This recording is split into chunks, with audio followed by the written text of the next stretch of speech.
We are currently in Toronto and we're going to be checking out Matty Matheson's Prime Seafood Palace tonight. I am so excited. I cannot wait to go. It is a little bit of a pricier place, so I'm really excited to check out if it's worth the price or not. So let's go.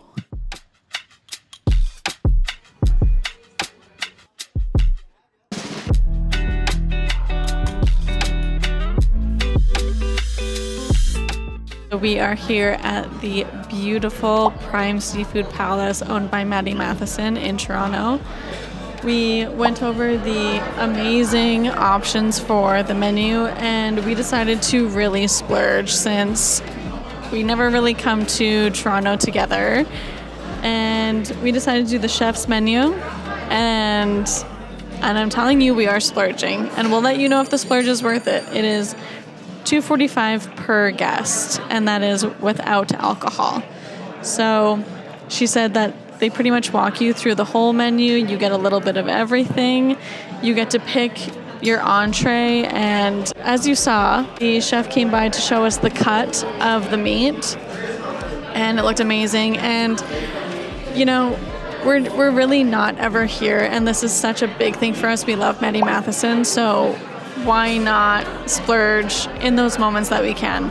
So we decided to bite the bullet. We're really excited. And the second you walk in here, it really does feel, especially because the outside, there's no signage or anything. It almost feels like a very secret club that you're walking into. The architecture is beautiful. We're sitting by the bar, has the natural lighting coming in. There is an area behind where it's supposed to be more of a cabin feel. The bathrooms are a holy experience in itself.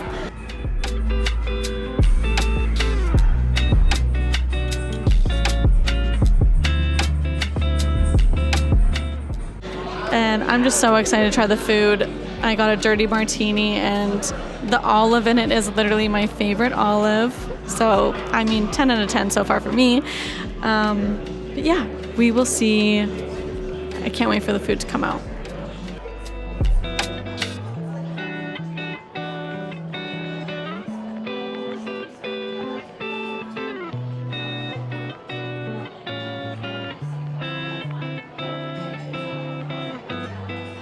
Our beginning entree for the chef's menu. One of the things that we are getting is the Sicilian crudo. So there is bluefin tuna, the king salmon, and then the king fish sitting on capers, olive oil, and a bunch of other, it just looks so delicious. I can't wait to try it. Then we also got the beef tartare, blue goose pickle, beef fat on toast, which A5 Wagyu fat was brushed on the toast to get this perfection color. And for the beef tartare, it was a filet, the egg yolk on top. Everything just looks pristine, perfection, clean, crisp. And I just know it's going to be rich in flavor and over the top. So let's try it. To start with the tuna, I'm a huge fan of tuna. I love that it also comes pre-sliced, 2 pieces each. I'm honestly not even gonna put it on my plate. I'm gonna smother it in this olive oil concoction.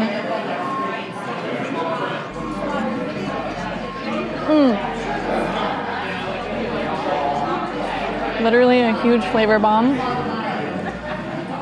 There's scallions. Oh my God. It's also kind of vinegary, which is nice.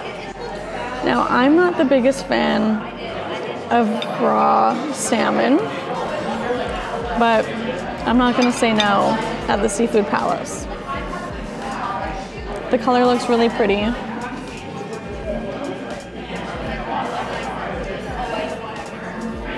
Wow. I almost like it more than the tuna, which is wild for me to say because I'm not a big raw salmon person. I'm not a big lox person, not a big smoked salmon. That was actually delicious.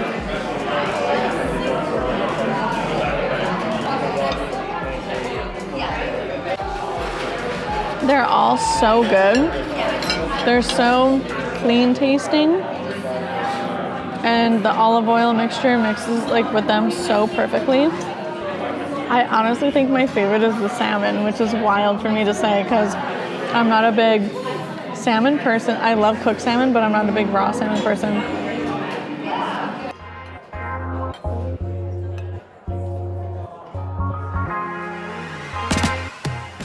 So we have mixed in the egg yolk, and now I'm just putting it right on this beautiful, I can't believe it's brushed with Wagyu butter, like, oh my goodness. Wagyu fat, thank you. A5 Wagyu fat. Okay, so I am on to the steak tartare. The bread alone smells just so amazing.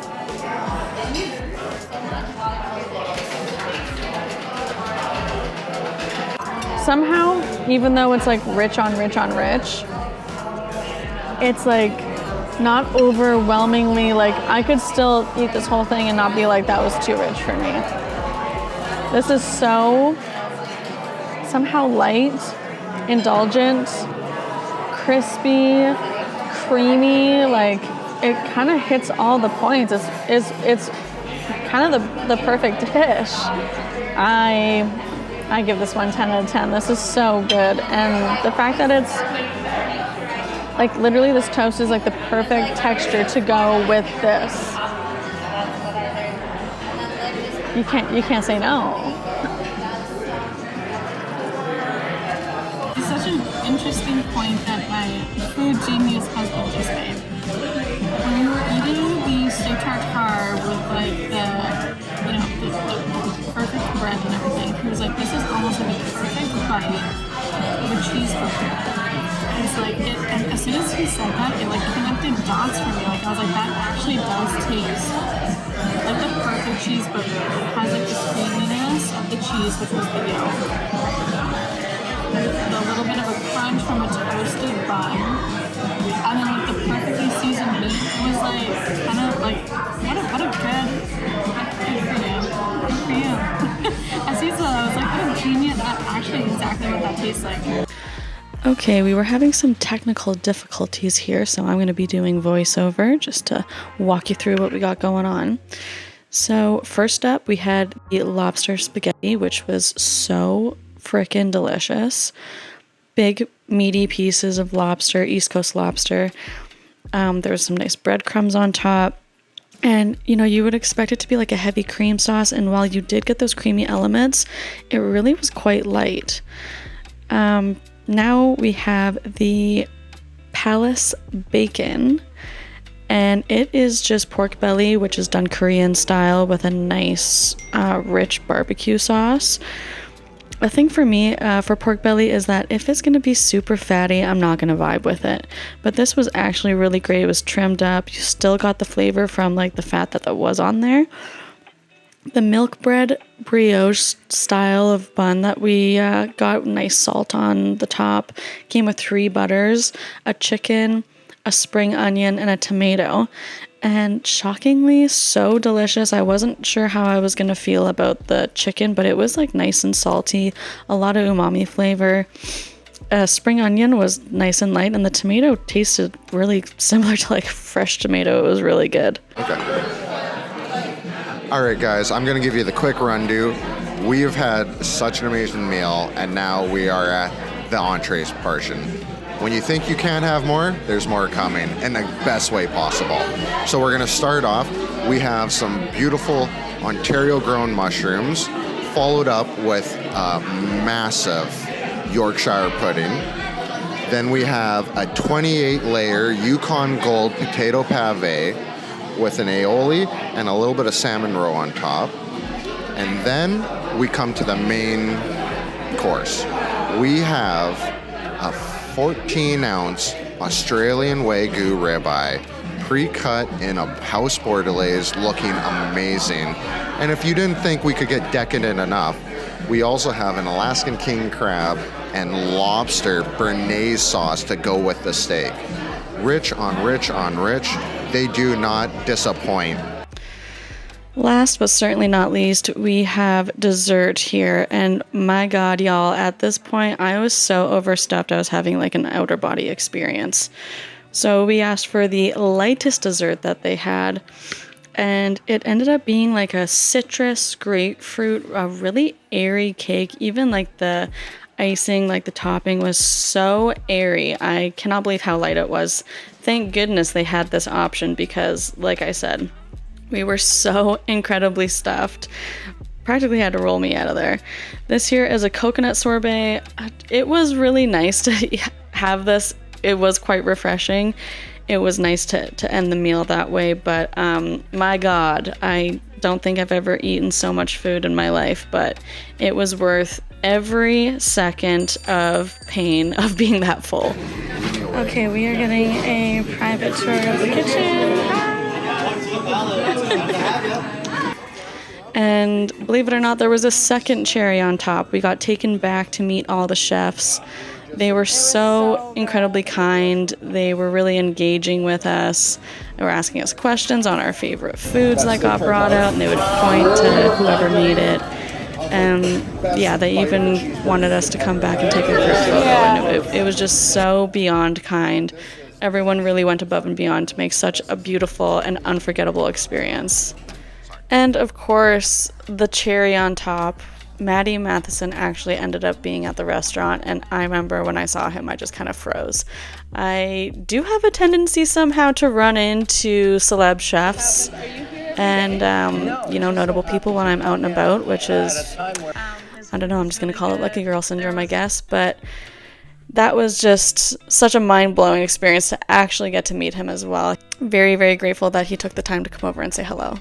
So overall, did we think it was worth the price tag? It ended up being in the realm of $700 to $750. We did get drinks beforehand, we got a bottle of wine, and we got 2 chef's menus. The chef's menus portions were actually so much bigger than what we're used to. We're used to quite smaller portions. It's more like a tasting menu, honestly, but theirs is just a really generous portion. So after all that, being stuffed to the brim and, looking like a sausage busting out of its casing by the end of it, it was 110% worth it in our eyes. It's not just the high quality of food that you're getting, the beautiful atmosphere that, the architecture inside provides. It is truly an experience. Everyone working there is going above and beyond to create such a memorable moment for you, like chefs coming out to talk to you, explaining everything on the menu. Everyone's just so friendly, and yeah, overall, 10 out of 10, we can't wait to go back, and it is something that we will never forget.